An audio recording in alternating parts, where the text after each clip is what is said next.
53वां अध्याय। बारात का ठहरना और हिमालय का बारात को विदा करना।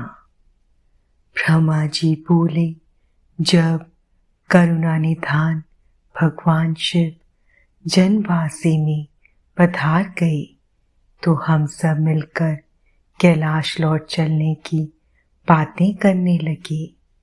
तभी वहां पर पर्वतराज हिमालय पधारे और सभी को भोजन का निमंत्रण देकर वहां से चले गए।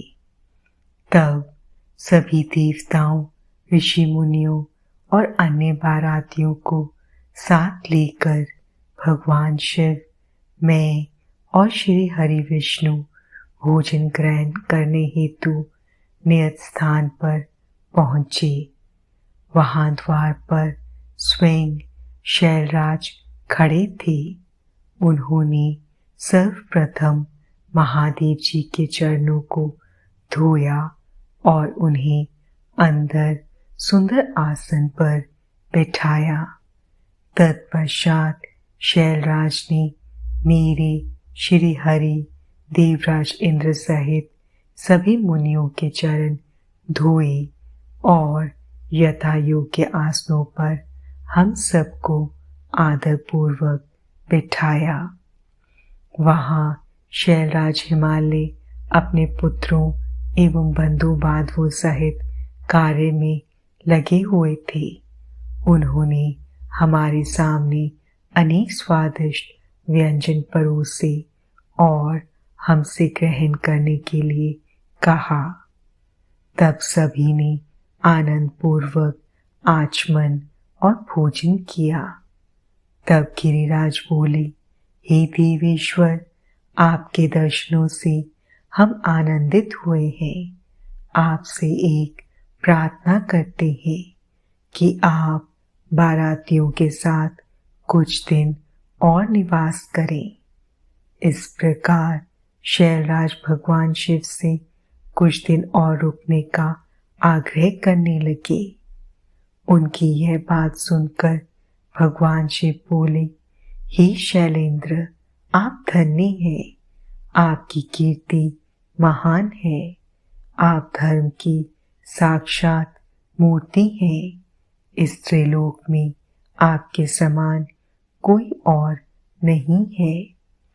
तब देवताओं ने कहा, हे पर्वतराज, आपके दरवाजे पर परब्रह्म परमात्मा भगवान शिव स्वयं अपने दासों के साथ पधारे हैं और आपने उन्हें सब प्रकार से पूछकर प्रसन्न किया है। तब शैलराज हिमालय ने दोनों हाथ जोड़कर भगवान शिव से प्रार्थना करके कहा कि भगवान, मुझ पर कृपा करके आप कुछ दिन और यहाँ रुककर मेरा आतिथ्य ग्रहण करें। गिरिराज के बहुत कहने पर भगवान शिव ने वहां ठहरने के लिए अपनी स्वीकृति प्रदान कर दी। तब सब हिमालय से आज्ञा लेकर अपने अपने ठहरने के स्थान पर चले गए। तीसरे दिन गिरिराज हिमालय ने सबको आदर पूर्वक दान दिया और उनका सत्कार किया। चौथे दिन विधि पूर्वक चतुर्थी कर्म किया, क्योंकि इसके बिना विवाह को पूर्ण नहीं माना जाता। जैसे ही विधि अनुसार चतुर्थी कर्म पूरा हुआ, चारों ओर मंगल ध्वनि बजने लगी। महान उत्सव होने लगा। नगर की स्त्रियां मंगल गीत गाने लगी। कुछ तो प्रसन्न होकर नाचने भी लगी। पांचवें दिन सब देवताओं ने गिरिराज हिमालय से कहा कि हे पर्वतराज, आपने हमारा बहुत आदर सत्कार किया है। हम सब भगवान शिव के विवाह के लिए यहाँ पधारे थे। आपके सहयोग से शिव पार्वती का विवाह आनंद पूर्वक हर्षोल्लास के साथ संपन्न हो गया है। अतः अब आप हमें यहाँ से जाने की आज्ञा प्रदान करें। परंतु गिरिराज हिमालय स्नेहपूर्वक बोले, हे भगवान शिव, ब्रह्मा जी, श्री हरि विष्णु, देवराज इंद्र अपनी प्रिय पुत्री पार्वती के कठिन तप के कारण ही आज मुझे ये सौभाग्य प्राप्त हुआ है कि जगत के कर्ता, पालक, संहारक सहित सभी देवता और महान ऋषि मुनि एक साथ मेरे घर की शोभा बढ़ाने आए हैं। आप सबकी एक साथ सेवा करने का जो शुभ अवसर मुझे प्राप्त हुआ है, उसका पूरा आनंद आप मुझे उठाने दीजिए। हे देवाधिदेव, अपने इस तुझ भक्त पर इतनी सी कृपा और कर दीजिए। इस प्रकार पर्वतों के राजा हिमालय ने अनेकानेक तरीके से सब देवताओं सहित शिव जी की बहुत अनुनय विनय की और इस प्रकार उन्हें हठपूर्वक कुछ दिन और रोक लिया। हिमालय ने सबका बहुत सेवा सत्कार किया। उन्होंने सभी का विशेष ख्याल रखा, सभी की आवश्यकताओं का पूरा ध्यान रखा जाता। शैलराज ने देवताओं के लिए हर संभव सुविधा उपलब्ध कराई। इस प्रकार खूब आदर सत्कार करके सबका मन जीत लिया। जब बहुत दिन बीत गए तब देवताओं ने शैलराज हिमालय के पास सब ऋषियों को भेजा ताकि वे देवी मैना और उनके पति पर्वराज हिमालय को बारात विदा करने के लिए तैयार करें। तब वे सब ऋषि प्रसन्न हृदय से शैलराज हिमालय के पास पहुँचे और उनके भाग्य की सराहना करने लगे कि आपके अहोभाग्य हैं जो स्वयं भगवान शिव आपके दामाद बने। पर्वतराज, आपने अपनी पुत्री पार्वती को शास्त्रों एवं वेदों के अनुसार भगवान शिव की पत्नी बनाकर उन्हें सौंप दिया है। कन्यादान तभी पूर्ण माना जाता है जब कन्या को बारात के साथ विदा कर दिया जाता है।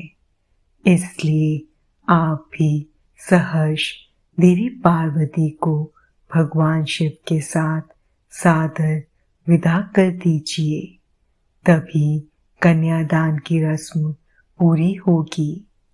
तब मैना और उनके पति गिरिराज हिमालय बारात को विदा करने के लिए राजी हो गए। जब भगवान शिव और सभी देवता और ऋषि मुनि विदा लेकर कैलाश पर्वत की ओर चलने लगे, तब देवी मैना जोर जोर से रोने लगी और बोली, हे कृपा निधान भगवान शिव, मेरी पुत्री पार्वती का ध्यान रखिएगा। मेरी पुत्री आपकी परम भक्त है। सोते जागते वे सिर्फ आपके चरणों का ही ध्यान करती है। आप सदा उसके हृदय में विराजमान रहते हैं। आपके गुणगान करते वे नहीं थकती और आपकी निंदा कतई सुन नहीं सकती।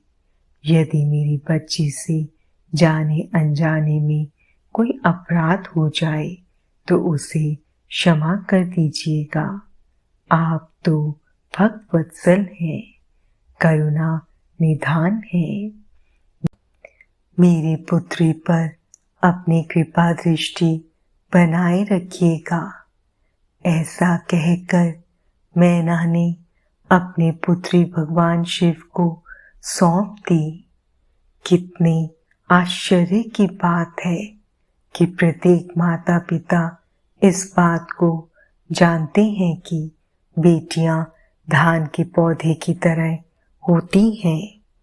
वे जहाँ जन्मती हैं वहाँ वृद्धि को प्राप्त नहीं होती हैं, फिर भी उसकी विदाई के समय वे दुखी होते हैं।